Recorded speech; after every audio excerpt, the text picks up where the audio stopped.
Cette séance est consacrée à l'étude des roches sédimentaires chimiques et biochimiques carbonatées, partie 1. Donc, comme rappel sur la classification des roches sédimentaires, elles sont classées en roches détritiques, roches chimiques et roches biochimiques ou biogéniques. Pour la définition d'une roche carbonatée, c'est une roche dont la plupart de ses constituants sont en carbonate de calcium, le CaCO3, avec un pourcentage qui dépasse largement les 50%.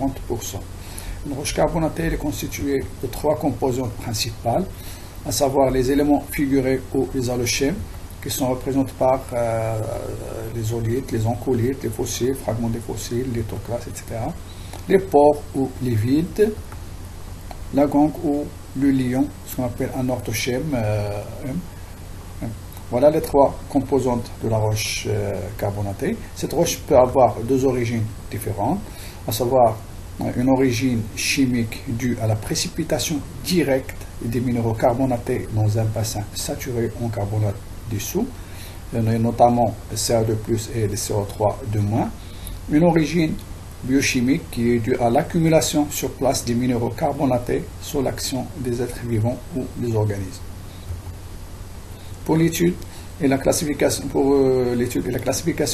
des roches carbonatées, donc on se base sur la nature et la taille des éléments figurés, ainsi que sur la composition minéralogique de la roche, est-ce qu'elle est calcitique ou dolomitique.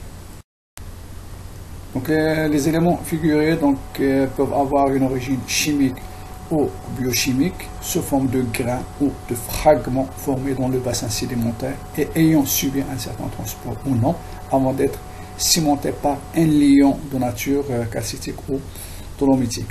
Ils peuvent être des lithoclastes, qui sont des fragments de roche plus ou moins anguleux de nature carbonatée ou détritique, des pelés, grains ovoïdes ou bâtonnets de taille inframillimétrique, des oolites, qui sont des sphères de taille comprise entre 0,5 et 2 mm.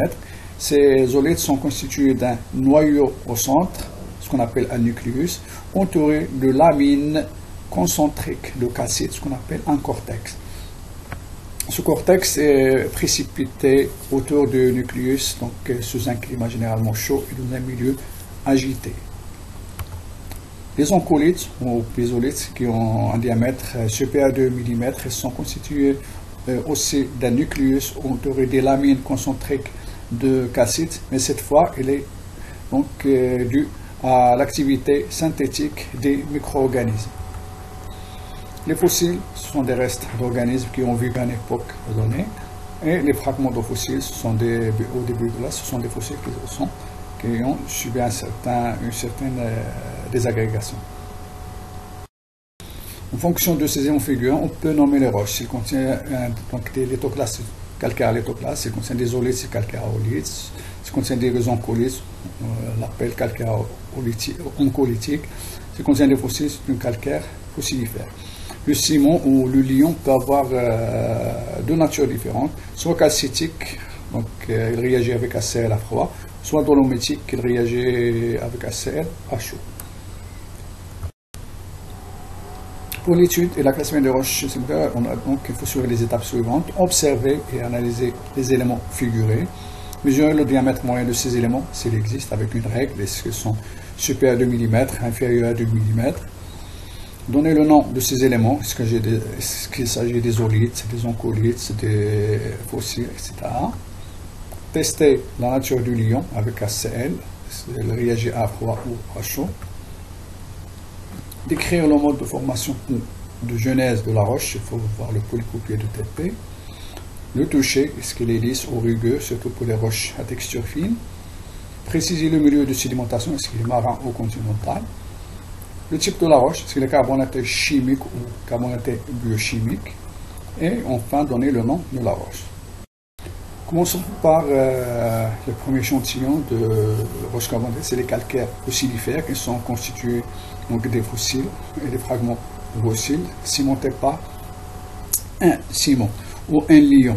Donc ces calcaires sont formés par l'accumulation des minéraux carbonatés sous l'action des êtres vivants dans un milieu marin, généralement marin ou continental. C'est en fonction du type de fossile contenu dans la roche. Donc c'est une roche sédimentaire biochimique de nature carbonatée. Calcaire oolitique, donc c'est un calcaire qui renferme des oolites et des oleurs. Donc les oolites ce sont composés d'un noyau ou nucléus autour duquel se développent des lamines concentriques de calcite CaSO3 par précipitation chimique dans un milieu agité et chaud. Voilà, donc le milieu de formation, généralement c'est un milieu marin peu profond et agité, donc sous un climat chaud ou tropical.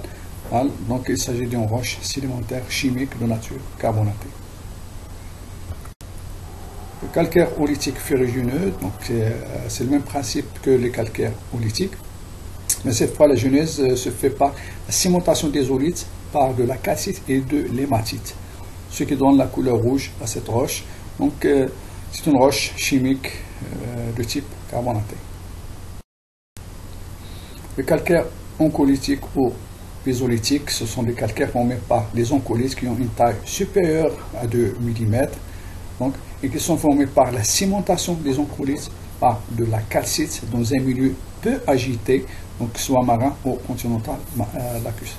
Donc ces concrétionnements des oncolites ils se font par l'intervention des organismes, ce qui confère à cette roche un aspect sédimentaire biochimique de nature carbonatée. Et merci.